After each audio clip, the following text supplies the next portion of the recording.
Hi everybody. My name is Kira Ennis. I'm the director of Pitzer College Art Galleries, and I'm so happy to see everybody here today. Thank you again for joining us. Before going ahead, I'd like to say a huge thank you to Brandon Kyle and Brooke Butler from the Office of Alumni and Family Engagement for partnering with us on these events, and to also say a gigantic thank you to Chris Michno, Exhibitions and Communications Manager, Pitzer College Art Galleries, for his help with every aspect of this series. As with the other talks that we've done, these lectures feature Pitzer graduates who have pursued careers in the arts. Today, we have the wonderful pleasure of connecting with Danny Shain, who is based very near to us in Los Angeles. Danny graduated from Pitzer in 1986 with a BA in art and has been working as an artist ever since. Specifically, he makes abstract works that reference mid-20th century color field painting, which he updates for the 21st century, incorporating architectural and organic motifs from his immediate environment. Danny absorbs the textural and psychological aspects of the world around him, which are reflected back in his abstract multi-paneled paintings. So Danny will speak for approximately 50 minutes, 45, 50 minutes, leaving room for your questions at the end of the talk. So if you do have them, please post in chat and we can pass them on to Danny at the end. So again, we're absolutely thrilled to welcome Danny back to Pitzer. Please join me in giving him a huge hand. Thank you, Danny. Thank you for coming. I'm going to turn myself off. Okay. Thank you for coming and for having some interest in what I'm doing. Like Cara said, I graduated from Pitzer in '86, and I had come from Fordham College, which was a community college, and I actually connected with Carl Benjamin, who was the painting teacher at Pomona College. And he's the reason I was able to get into Pitzer. I had no idea about Pitzer College, and he recommended that I go, that I apply, and I believe he wrote me a letter of recommendation, which got me there. So maybe now I should probably just start with the screen share, because I have a bunch of images to share with you. So if you excuse me, this is my first time maybe doing this. Oh, wait, no.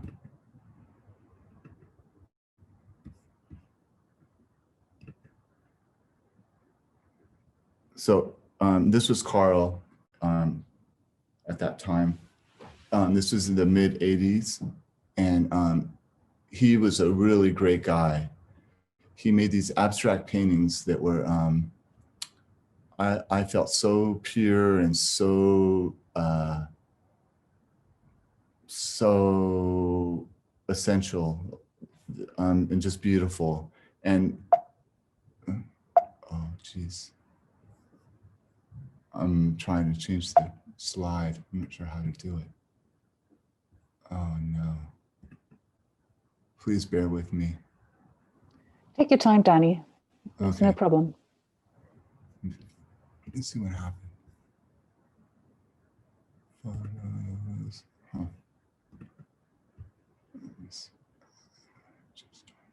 Let me do this.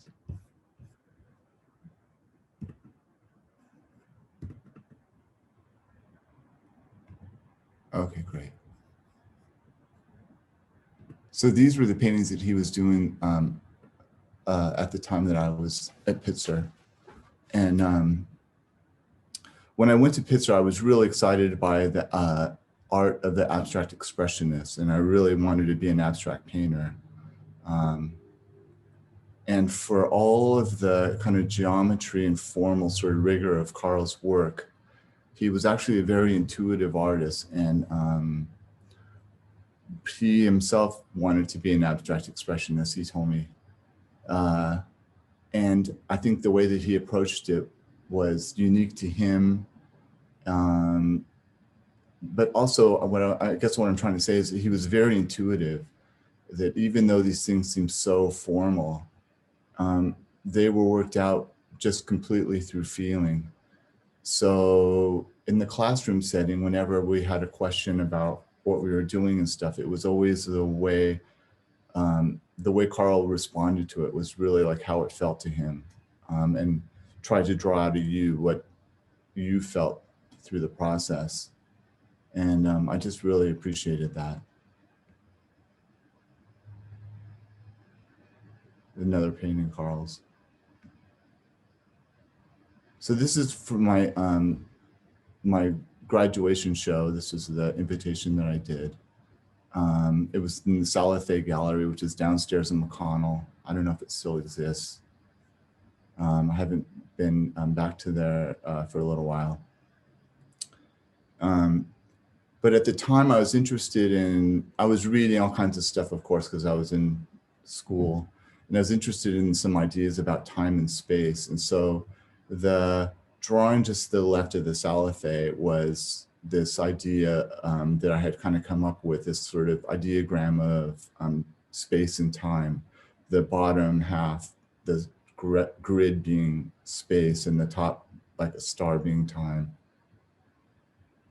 And this was a painting that was in my senior show. And it was inspired by the Kiss, Brancusi's painting, or sculpture. And I started to draw from it, and I kind of drew the figures out a little bit, and it gave me the sense of Stonehenge. So that's some of the things I was thinking about when I made this painting.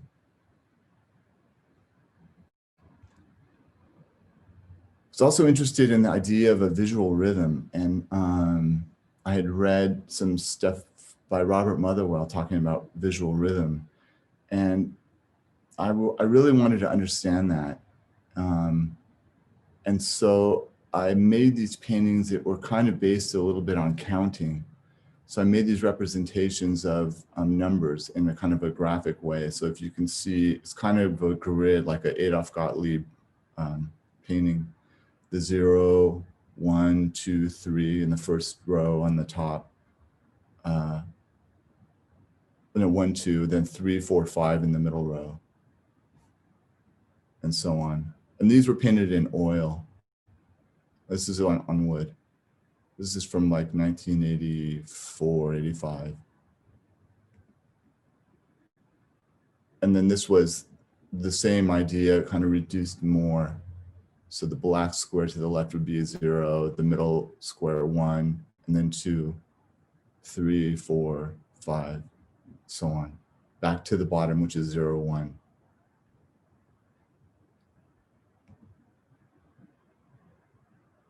This also was thinking about time and space. And I was reading a lot about Carl Hertel, who was my advisor when I was at Pitzer. He had given me this book by the architect Joseph Reichwart. And he wrote this article about titled Learning from the Street.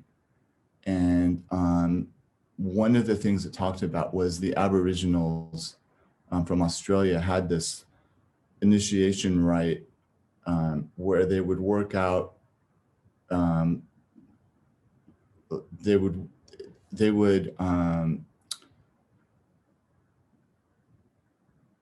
divulge the kind of initiation secrets to the initiates through a dancing pattern on the ground.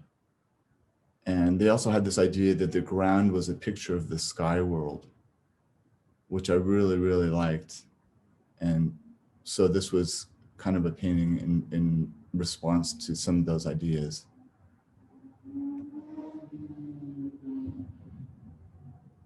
Another painting from around that time. This was I just threw this in because it's an invitation from a show that David Furman had put together of recent Pitzer alumni. Christopher Pate was my classmate, my friend. Stan Castleman, Lee Danziger had just graduated. It's just kind of neat to see. This was in Fullerton. This painting was like really one of the pivotal paintings for me. I stopped painting with oil and I started to use a material called fixol, which is kind of a cross between plaster and cement. And this is a small panel. It's 24 by 22 inches. And my idea was really to try to see if I could reduce the painting to this idea of an intersection, horizontal and vertical in this instance. And this led me to a series of paintings that I did after that.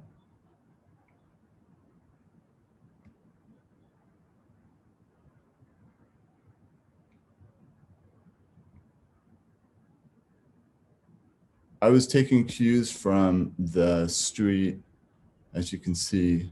And my idea with this was really that I had this idea about transliteration. I wasn't so much interested in the idea of rendering something like an apple or portrait, but trying to see if I could make something that was parallel to the things that I was interested in by following some of the same patterns or processes. And in this instance, it was just looking at the road. When I was taking my art history classes, like I said, I was really interested in the abstract expressionists, and I started to see a correspondence between the markings in the street and kind of the heroic large paintings of the abstract expressionists. And that idea really stuck with me. And I really tried to work it out. And it was a good thing for me too, because I was interested in being an abstract painter. But to be an abstract painter, what does it mean to be an abstract painter? What can you paint from that's abstract, or how do you approach it? And these were my attempts at trying to work out a language that was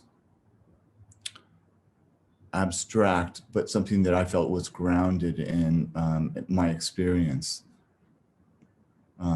I grew up in Los Angeles, and I spent a lot of time driving as a kid. I mean, I don't even have to say as a kid, but as a child, I remember looking at a map of the United States and seeing all the dots across the map from Los Angeles to New York, and thinking that you could drive from city to city, just like you can drive from Glendale to Burbank to the Valley. And that if you really wanted to go to the country, you'd have to go way off the road and down. I had no idea about the big spaces between cities because of growing up in this area. My initial experience was that everything was so connected. So these paintings I was doing through the 90s.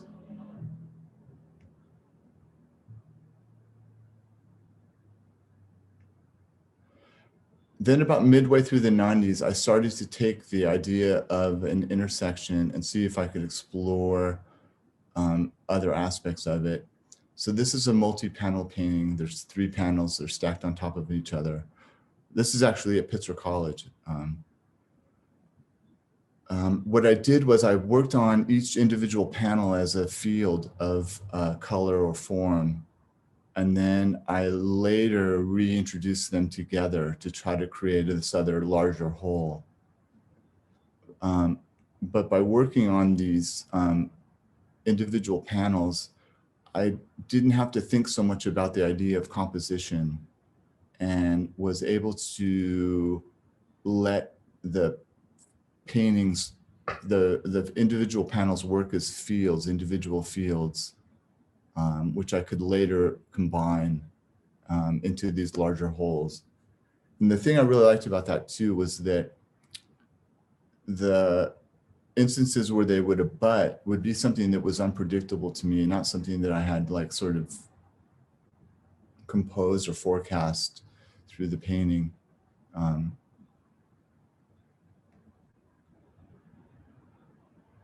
And these are pretty much the second half of, I'd say through the 90s. Again, I was using this material called Fixall, and it gave me a texture to the paintings that mimicked some of the texture that I was seeing in the street, and gave me a surface to work off of right away, which just got me right in the middle of painting, which I really liked. Picture of me early. In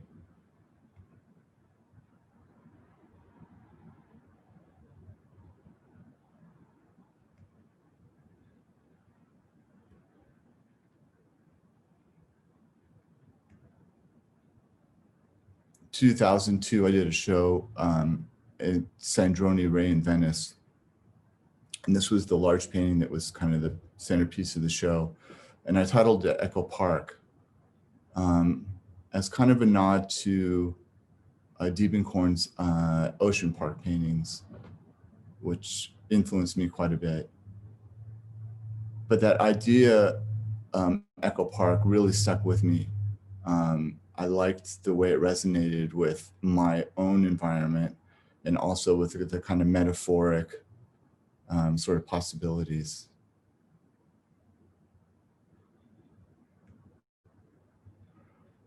Then after that period, I started to paint on canvases. I moved to a different house and my studio was different, and I just saw it as an opportunity to just try something different.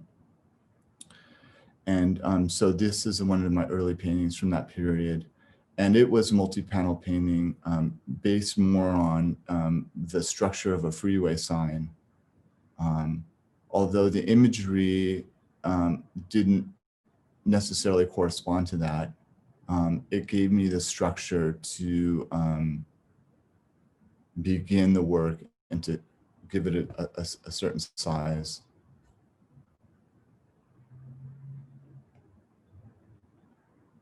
Like this painting is titled Through, and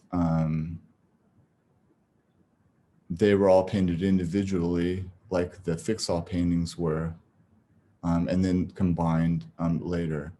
So actually there's two paintings, the one on top and the one on the bottom. The one on the bottom, I apologize, I can't remember the name of it right now, but these two center panels are found frames that I had, that I did some collage right over them and underneath the glass. And I combined them with the maybe more traditionally painted panels to either end.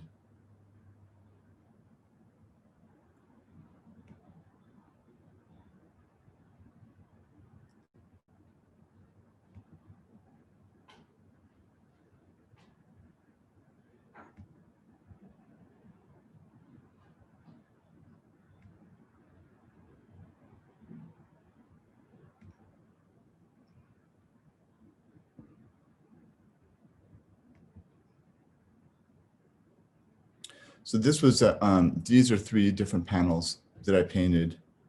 And I ended up just stacking them in the studio at one point like this. And I was really excited about the convergence of the way, say, the panel that's on top interacted with the one to the far right, as well as the one to the left. And I hadn't set it up to be that way at all when I painted them. They were painted as individual pieces, but there's certain sort of, I guess, volumes and stuff that one gets used to or starts to work in consistently. And anyways, that's, I'm not sure what else to say about that. It's a little bit odd because I'm the only one speaking, so I don't have any questions, and I guess I'll have to wait till the end, but I'll keep going. This was the largest painting I ever sold, and I just love the way it's installed in this house. I'll try to zoom in on it a little bit if you can. Let's see. This is just two panels, but it's like 4 by 12 feet.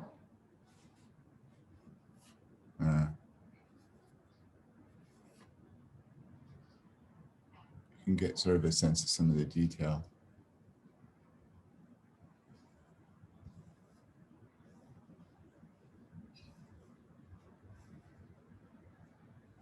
And when I'm making these paintings, I just begin with some, maybe like the architectonic sort of structure to the top, or maybe some notions of some structure, and then build it out as a skeleton, as if that was a skeleton underneath. But I really don't know where I'm headed exactly when I'm making these.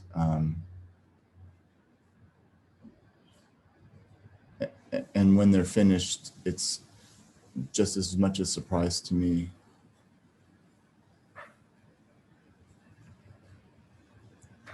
So I started to make these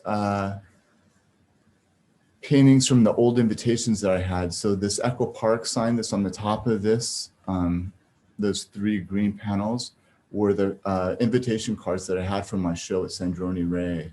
I had a whole stack of them, and I thought, well, what am I going to do with these? And I enjoyed the idea of trying to use them as a starting point for some other work, maybe very informal things. And so I just started to paint over the invitations, because I already had some sort of history with me. And this one doesn't really have much of an image, but I have some other invitations that had paintings reproduced underneath that I would also paint over. This is a collage. It's a watercolor paper, so I think that's like 22 by 18. And then there's the 3 invitation cards, and then a piece of cardboard that's also collaged over that. I had done a whole painting. The blue and white underneath it was a complete painting, but then I decided to make these collage, use these collage elements over it.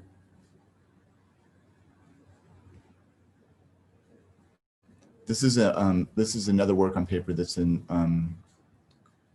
5 panels that were from some other invitation cards. This one's called Doom. It reminded me of Point Doom in Malibu. This is a detail. So you can see maybe the typeface on the left panel, the lower right parallax, which was the title of the painting that's now obscured by the painting over it.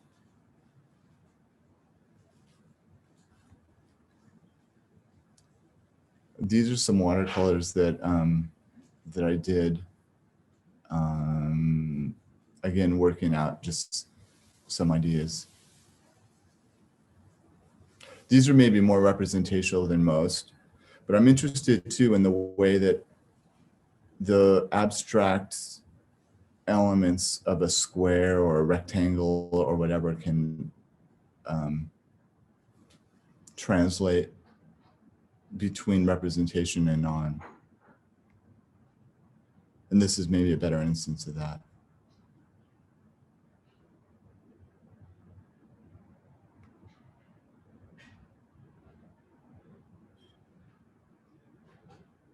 This is another work on paper.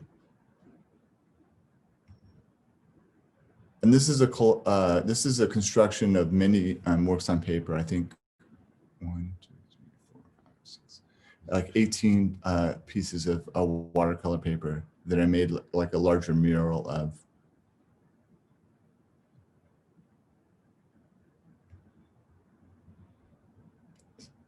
Two watercolors, pieces of watercolor paper that I had done a painting on, and then ended up introducing these other elements. The blue tape, the sort of bridge shape is from a manila folder. The cardboard to the left is from a cereal box. And then the invitations.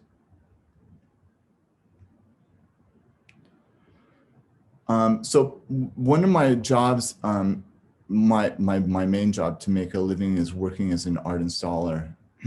And I've been given these old frames that were just being thrown away. And, you know, with the idea like, oh, you can use these frames to frame some artwork. But whenever you get a frame like that, it's actually kind of difficult because generally things are framed to a custom size. And I didn't really find anything that seemed to work well with putting inside the frame. But then I decided to try to use the frame as a structure and make a collage from that. So I painted the cardboard that's underneath the glass, and I also painted on top of the glass to create this, this painting. So there's kind of an interplay in real life of the shadow that happens with the bits that are collaged above with the painted areas below.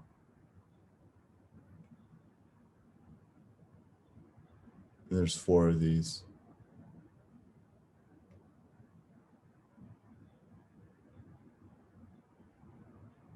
So they're very impractical in a way because I'm painting on top of plexiglass and underneath. But it's mostly the impracticality is the painting on top.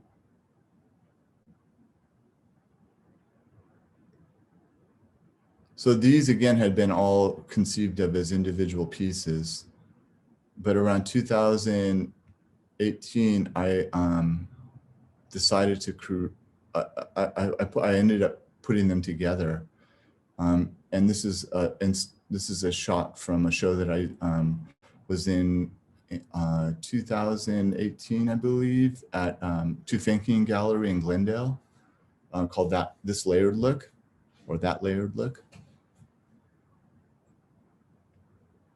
This just to give you a idea of the scale. And I titled this painting Nymphaeum.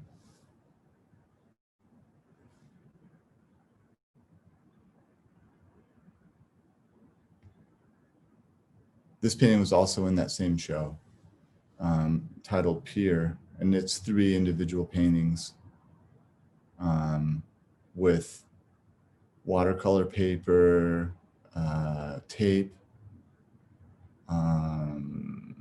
tacks.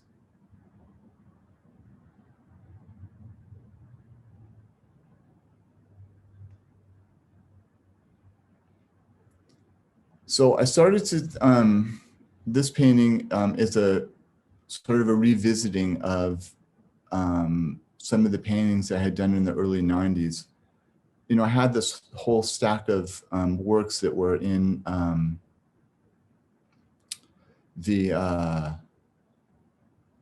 the closet, basically just waiting, you know, because you start work and then you get into the next body of work and you get into the next body of work. And so then these things have been put away for a long time.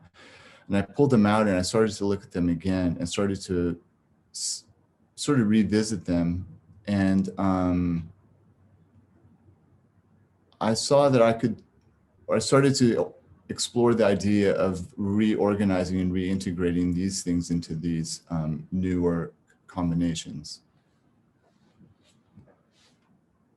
I'm sorry about this, but I have to go to the bathroom really badly. I'm so sorry. Do you mind if I take a quick break? I really apologize. Go ahead. Go ahead. Thank you. Thank you.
All right, I'm back. Thank you.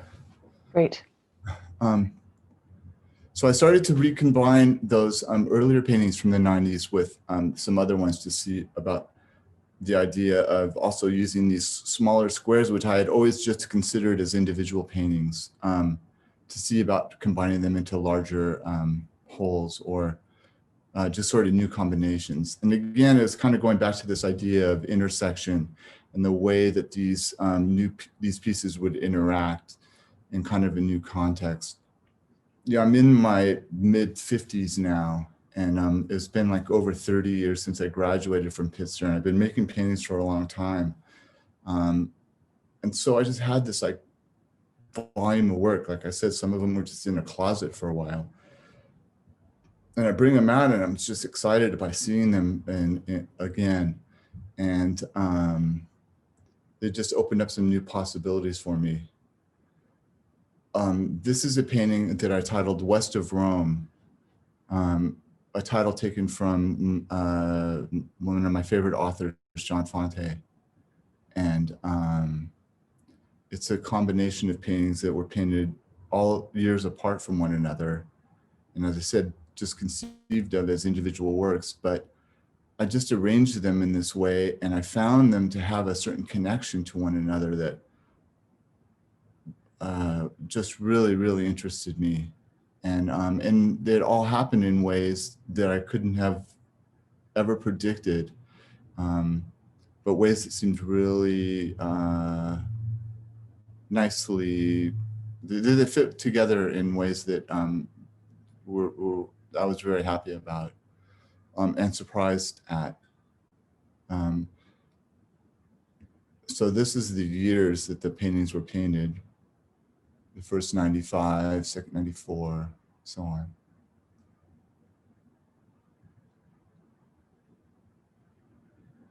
And I didn't do any alteration to them except by putting them together. I didn't, create sort of the connection of forms that are suggested or that show through.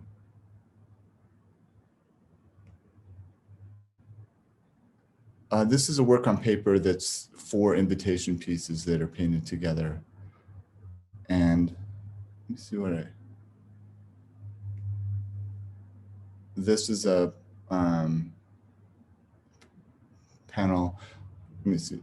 So these paintings I did, I ended up with this one and this one, making prints of these based on the experience that I had working on this book cover that I did. And it got me interested in the idea of making prints. So I can talk about the book cover a little bit more later. I'll try to go through these. Oh, so here's a picture of these prints that I made based on paintings, some taken directly from paintings. So like the lower centerpiece is a 1-to-1. They're all 1-to-1 reproductions of the actual works.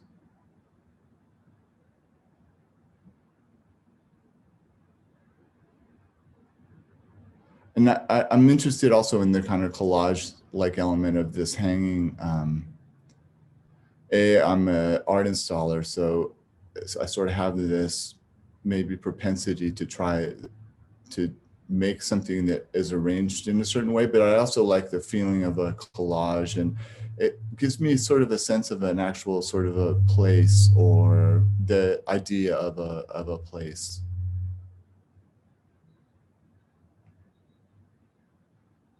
This is a collage that I did over a poster, a frame poster. So the black around the outside is the metal frame of a poster. The poster is of an architectural drawing of a Greek temple, and the 2 pieces on top are watercolor paper with blue tape, and then you can see like a piece of ledger paper that I did drawing on. And I made this collage and I was pretty excited about it, and the piece is pretty great. But there are some impracticalities of that stuff. Some of the forms, I mean, some of the pieces are a little bit fugitive maybe, or not so practical. And I got interested in this idea of the way that could be translated. So the blue could be translated from a piece of tape into like an actual body of archival ink by making these into prints. So the collage would be photographed and then made into a digital print. But I really love the way it does that it translates this idea of these forms, which are not always so practical for art, but it creates them into this kind of archival, unified surface.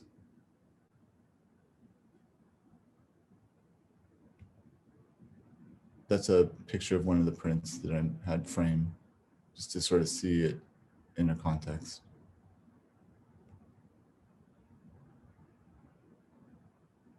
These are paintings on paper.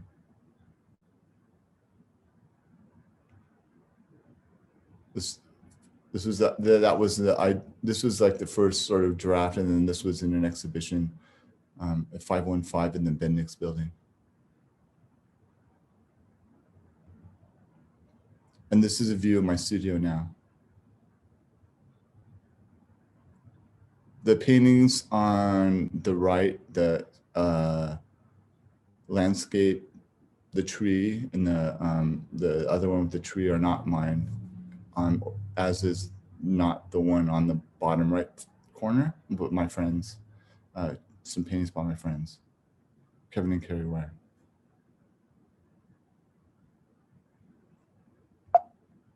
Okay, so that's it for those.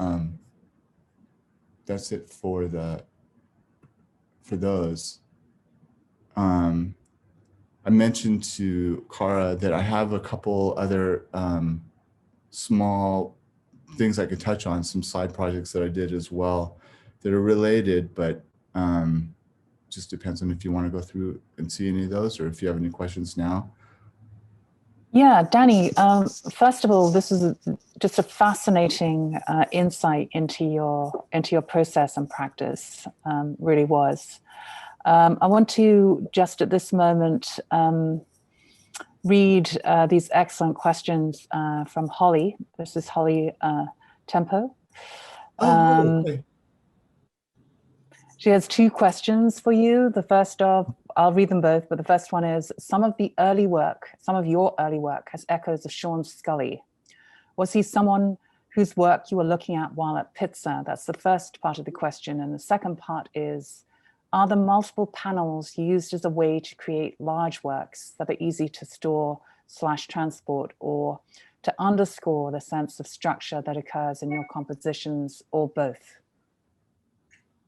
Yes to everything.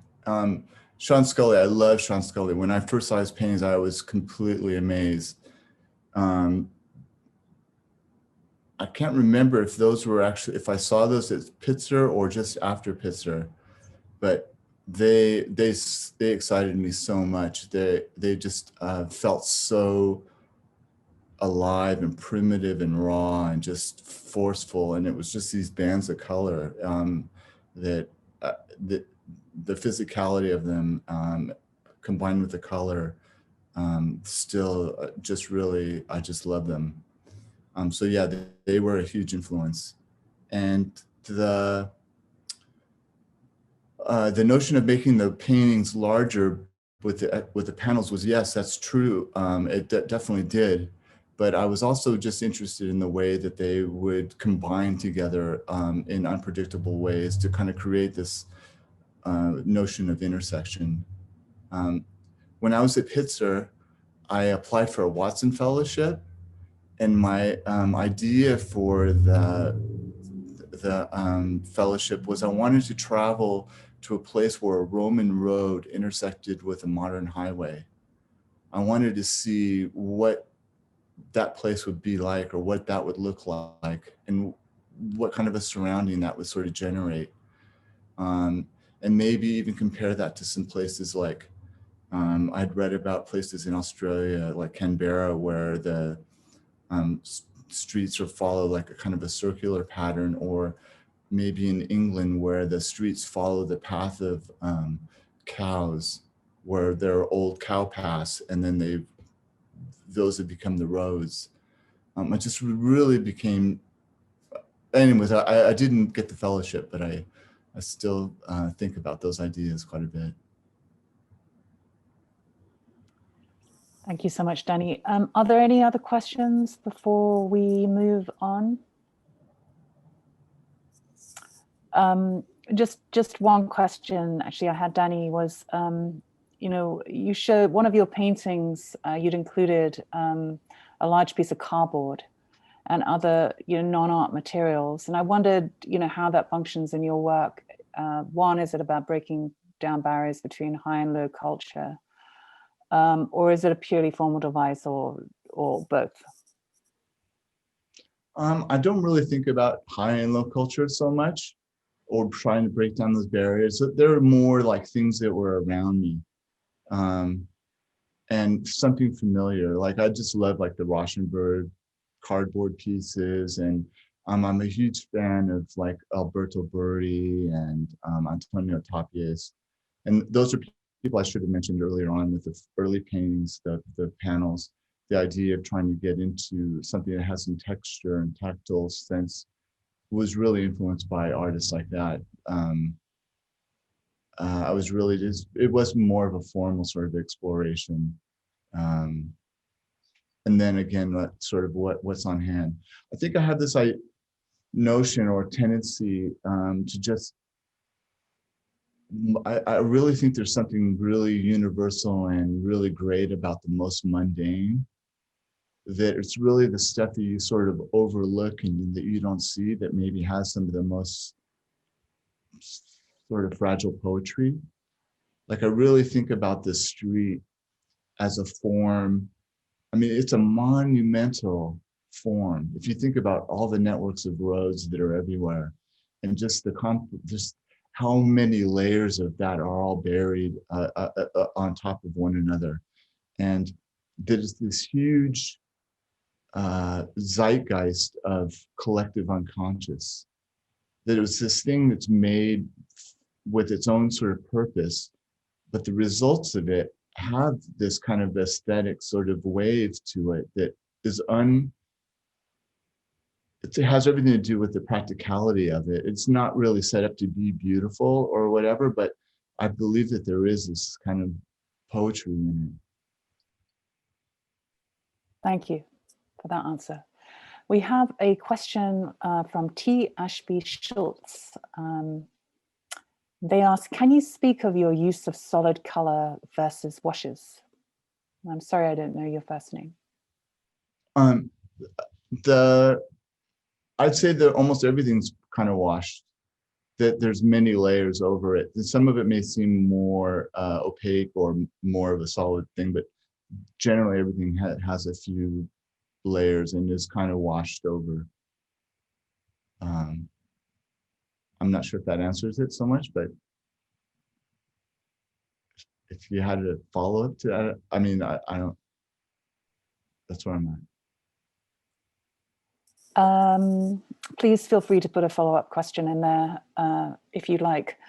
We have about 10 minutes, so people can still obviously put questions into the chat. Would you like to just show a few more works or a different series? Or? Sure, I'd be happy to. So I have to go back to share screen, and then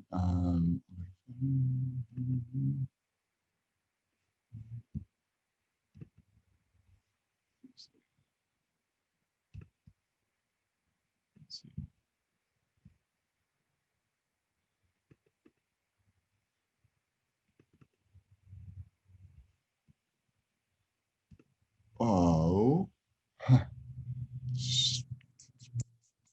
don't know what I did.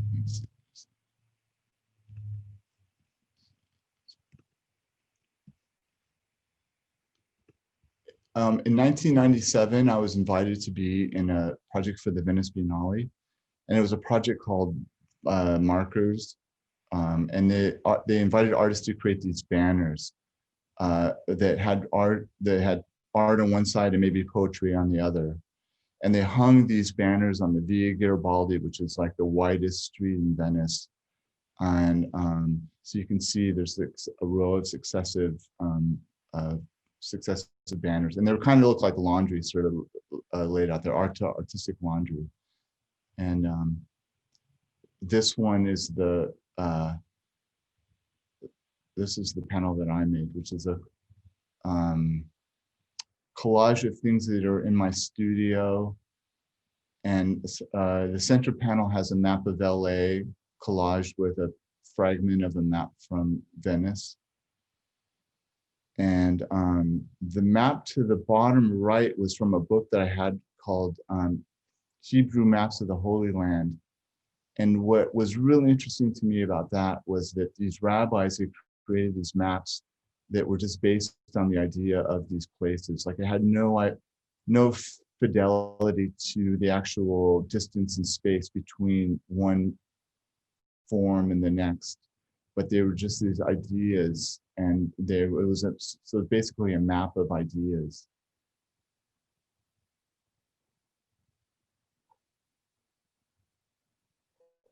This is the church, the San Francesco della Vigna, where I was in a show. I got to show some of those early fix-all paintings in a cloister like this. And then I was invited to do a show called Divine Intent, where artists were invited to submit an image that would be transformed into a tent. And the tent was, well, here's my initial collage. So I took maps from the Thomas Guide, and I like the idea of divine sort of having something to do with taste as well as like religious.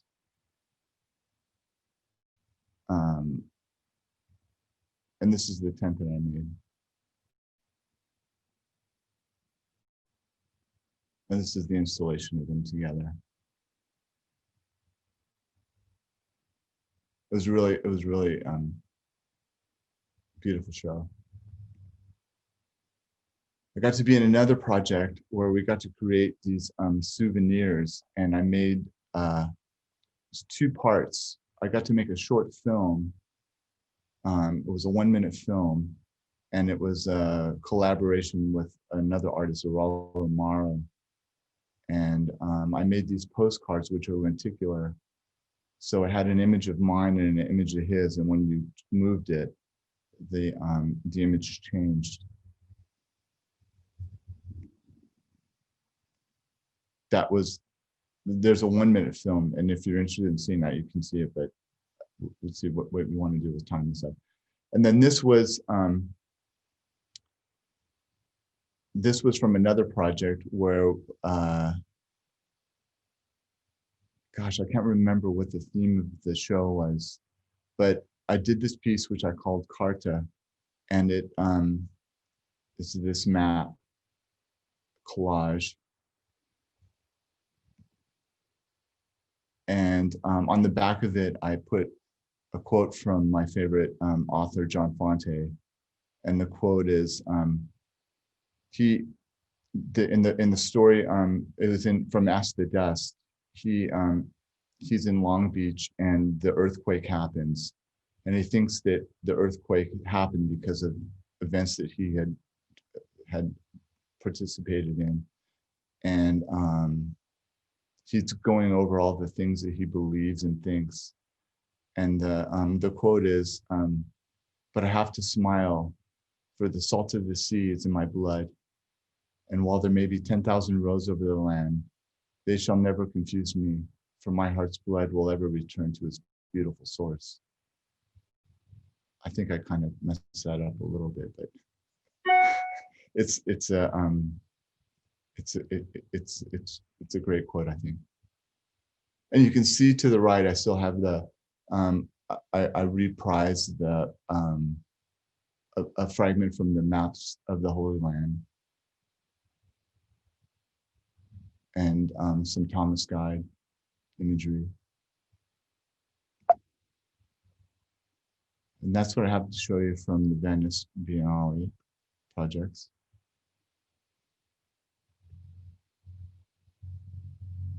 And I can show you this really quickly. If, let's see.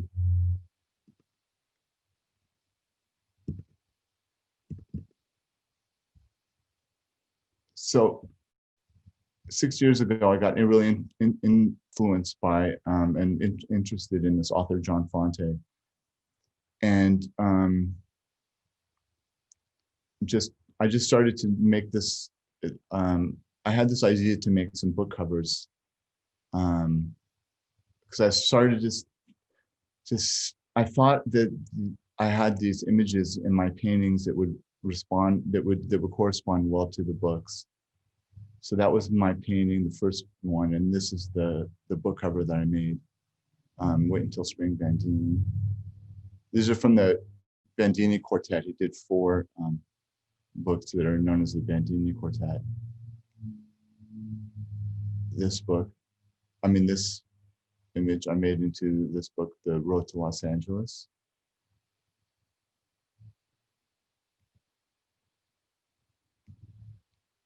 As the Dust.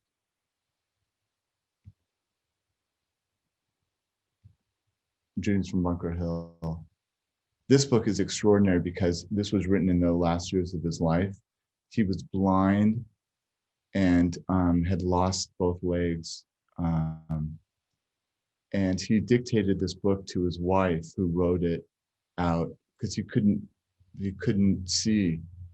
And so it's all just he narrated it to his wife, and she wrote this book. I mean, he wrote this book, but through that. He said the hardest thing about writing it was that he couldn't see the page, the sentence before. You know, he had to keep it all in his head.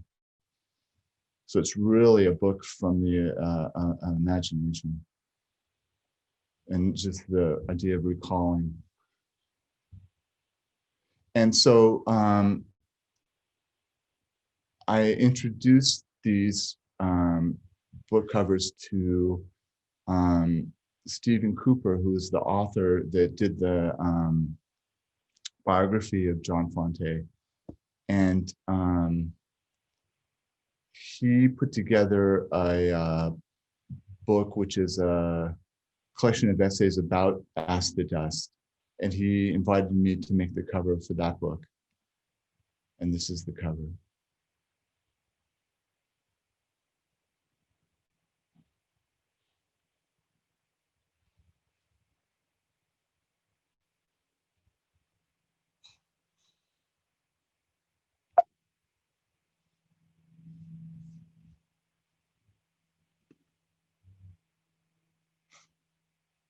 Okay. Thank you. Thank you, Danny. Sure. This was a real treat, hearing you talk about your work. It really was. And I can see from everybody else that it was a treat for them too. I'm just going to ask if there are any last questions. I know we've reached the end of time, but if anybody has a burning question that they'd like to ask Danny before he goes, please type something into chat, or not.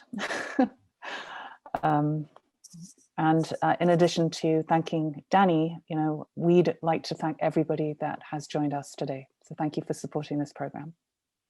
Oh, we have one actually from, thank you, Holly. Did you go on the Rome semester abroad in 1985? Can I say that again? No, I didn't go abroad.